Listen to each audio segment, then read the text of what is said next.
Last night was the most exciting of nights by all body standards. There was lots to eat and drink. And the guys and ladies were willing to be as naughty as your minds could travel wide and deep. And our eyes were willing to go as far as our hearts could reach.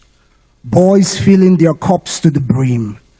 Girls not scared to show what was hidden beneath their mini skirts with ease. And so with ease, we eased our passion into every loud erotic music, piercing our eardrums, sniffing in the narcotics through our nostrils, causing us to believe that we were high to the peak. And in the confines of these four walls of this erotic nightclub, we were made to do the unthinkable of things. But we were loving it. And even when our conscience tried to speak up, the contents in our glass cups and the gyrating of the ladies' hips from left to right kept our hearts swinging on the same spot like a pendulum bob.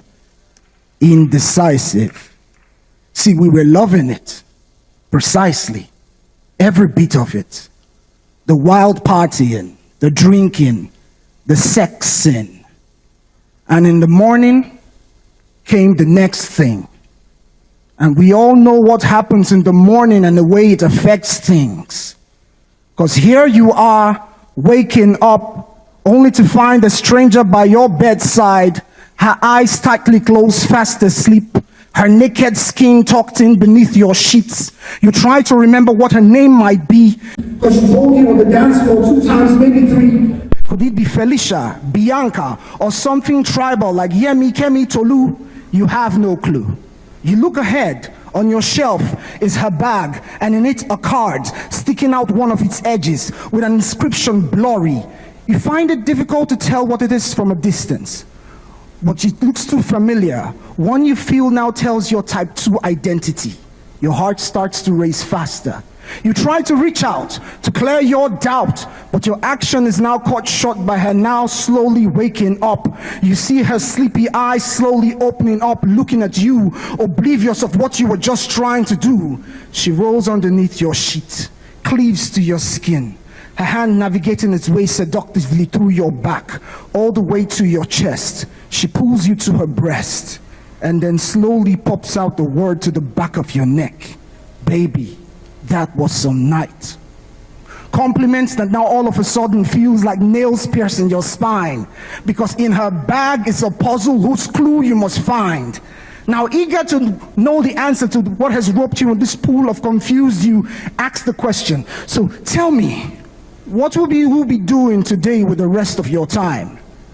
She yawns, and in a sleepy voice she looks at you and then replies, well, I heard of this place from a friend last weekend, and it was somewhat fascinating to me, and she described it as a place where hearts are mended, wounds are healed, and life transformed in a blink, no pills or bills intended.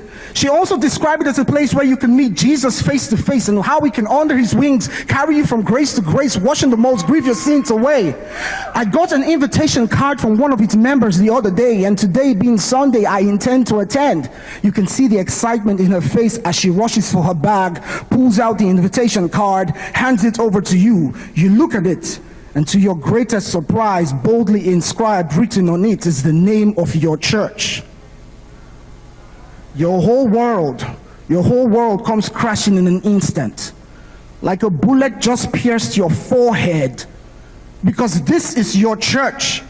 The same church where you are the lead soloist in the choir. The same church where you lead the prayers and from heaven you call down fire. When the pastor preaches on the pulpit and makes an example of a good deed, it's your name he easily remembers. To the rest members, you're so upright, you make them wish they can live better lives. But today she'll be blowing your cover, because today for the very first time your church she'll attend, and for the very first time you hold a mic to minister in your hand, your X-rated images of yesterday through her eyes staring at you would play in your head, causing your knees to buckle under the weight of shame and regret.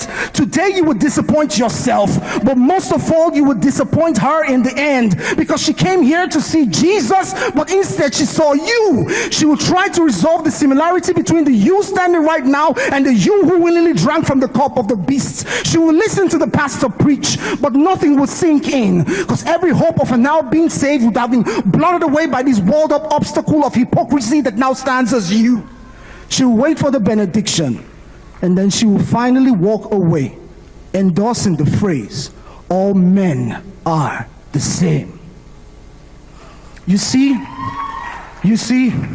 this is what sin does. It is not what separates us from God. No.